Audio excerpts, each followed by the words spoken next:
deal with climate change, and then you got to add the fact people got to eat. Already 20 years ago, Leopold Center did a study, 85% of food consumed in Iowa came from elsewhere, over 1,200 miles away. Do we need to grow other things? Yes. And I don't expect to have all the answers. Well, the easy answer is yes, we do need to grow other things. We need to grow our gardens and our backyards and all that. But let's not go down that road right now. But to your point, what I've been doing lately is using some of Greg's numbers and other numbers from the literature to noodle through what would it mean to take this prairie and put it back in grass so that we had an agroecosystem that was actually functioning more similar to the original prairie. So I'm going to walk through this real quick. What I did was hold constant the amount of beef that we produce in the U.S. right now, which is about 12 billion pounds a year. We can argue all afternoon about whether we should consume less or not. Maybe some people think we should consume more.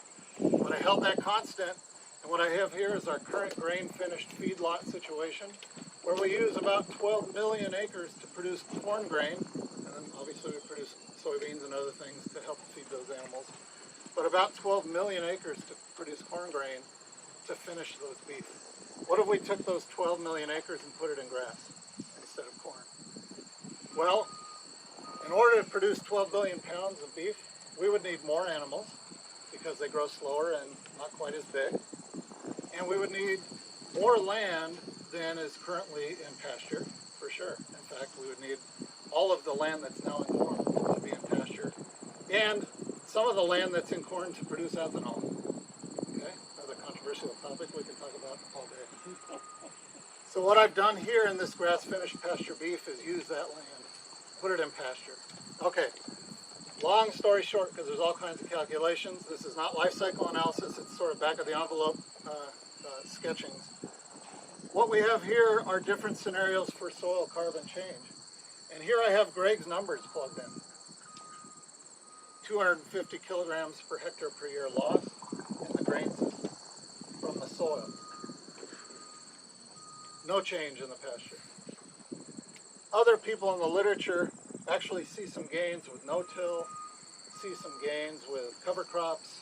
They're pretty modest, but there are gains. I plugged those into the system and then calculated the overall carbon emissions from that system. That's the soil carbon, that's the methane from the cows, the methane from the cows in the feedlots, the carbon that was combusted to make the nitrogen to apply to the corn, etc. And what you see here are the total outputs in CO2 equivalents. But nobody knows what a CO2 equivalent is. So I used EPA's calculator to translate that to the number of coal-fired power plants. EPA has this calculator. They have all kinds of different things. You can compare it to the number of cell phone charges, the number of cars. But coal-fired power plants seem like one that people could get their heads around. Wisconsin has 7. The U.S. has 241. China has 2,500. So here's the amount of coal-fired power plants that our current feedlot beef system produces. Okay, the grass-finished beef, more land, more animals, so it's really not that much different with Greg's no change estimate. But if we use some of these other estimates for soil carbon change that are pretty aggressive, these are carbon going into the soil and staying in the soil. You can see that if we plug those estimates in, we're actually taking coal-fired plants offline. A lot of them. So this is one of the reasons there's such intense focus on soil carbon change, because it's really the wild card, or the sensitive dial in the overall calculation for whether or not eating meat is carbon positive or carbon negative. Greg begged me not to walk through this table, but I've just been grinding these numbers and I had to share it. So, annual cropping systems certainly do produce more in terms of yield, but they are a source of carbon to the atmosphere. At least they have been here at WICST, and many other systems around the country have shown the same thing. And just to reflect on the difference between organic and conventional, soil management is going to play a huge role in whatever that carbon source from the soil is. And I think efforts like Aaron's and others to minimize tillage in organics is crucial. But certainly, and I think you hit on this, is that organics don't have the number of chemical, the fossil fuel intensive chemical input. So from the standpoint of energy in, to the carbon gyrations. We'll get to that. The well-managed grazed pastures produce less, but how much less? So it's not that much less. And maybe we're willing to accept a little bit less production for more profit. I showed you the profitability numbers. That seems attractive. And they might build soil carbon, notwithstanding the trajectory in climate and other issues that we have. In the meantime, we haven't even talked about this. These perennial grasslands can reduce soil loss, eliminate soil loss largely, improve water quality, reduce flooding by increasing infiltration, reduce herbicide and antibiotic resistance, support biodiversity. The list goes on and on. That's why we're focused on grasslands. That's why I'm wearing this Grassland 2.0 hat. That's why I have our Grassland 2.0 logo here at the bottom. We need agroecosystems that more closely resemble and mimic the original prairie. And we can get that largely, not totally, maybe, out of grazed pastures. And maybe eventually we graze stuff like this, which is warm season grasslands, that put carbon even deeper and help us with some of our carbon balance issues. Can I ask a question? Oh, sorry, I was actually just going to point you out, Jared, as my model, so I can bounce it back to you.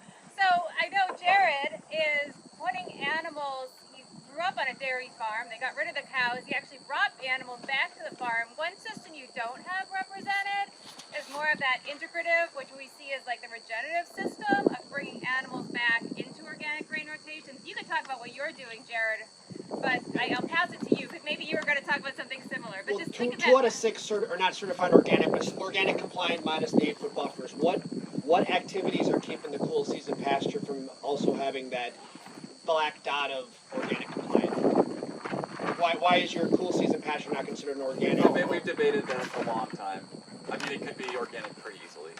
I mean, part of it. So what is We've it? occasionally added some nitrogen fertilizer. I'm not. Yeah, historically there's been some N applications, but it could very easily. I mean, we could rogue Canada thistle by hand. We could apply potassium sulfate if we needed any potassium, but we could also just get along most of the time without applying anything.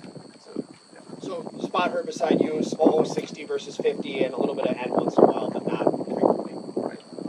Yeah, and I would say, we really, Canada thistle is really a minimal problem right now here. Canada thistle is a bigger problem in the organic grain rotations.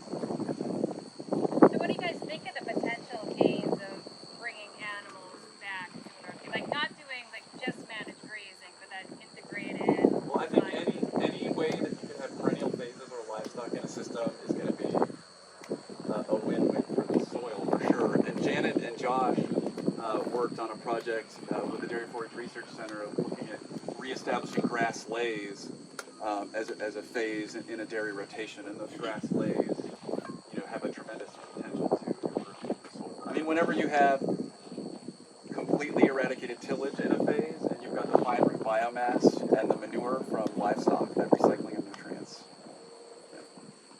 To your point, Aaron, the notion of Grassland 2.0 is not that we're going to eliminate all grain production and just have grass wall to wall. Sounds pretty good, but people are still going to want to have grain and need grain and use grain in their systems. A lot of pasture livestock producers grow grain and supply grain and feed some grain. So I think reintegrating livestock is a critical part of improving soil health and diversifying the landscape.